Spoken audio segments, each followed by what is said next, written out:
Hi guys, welcome back. Thank you very much for joining me. I know it's been a while since I've done a video, a week or two. It's been hectic at work, absolute nightmare, overload, but that's a good thing, right? It's just really bad for the channel. So I'm doing this video now on a quick review for the new Estwing hammer I bought. Oh yeah! So here's my new Estwing hammer. It's the Hickory handled one, as you can see, 20 ounce. I only use Estwing really. I do have a DeWalt hammer, which I have done a review on that, very early stages of the channel, so I'll chuck that on the end of the video, make sure you check it out. But you might be thinking, hey, he's in the back of his van.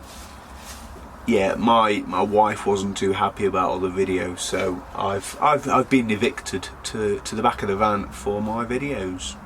My shed's full, so I can't go in there, garage is taken. Last option really, but let's get cracking. So I only buy these Estwing hammers because they are extremely well balanced, easy to use, lightweight, and they're perfect. This is part of the Estwing Surestrike range. So this is made of a top quality hickory handle.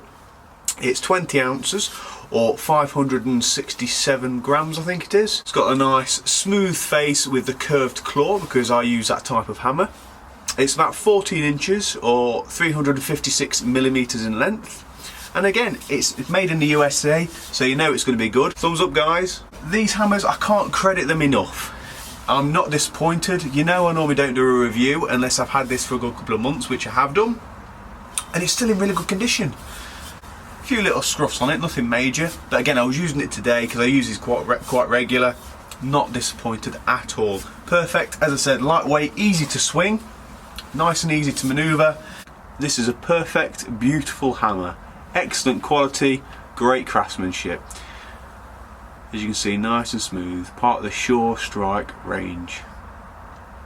So that was just a really quick review of the new Estwing hammer. Please check out my other videos, make sure you like, comment and subscribe, and I'll see you in the next video guys. I promise I won't leave it as long. See you later.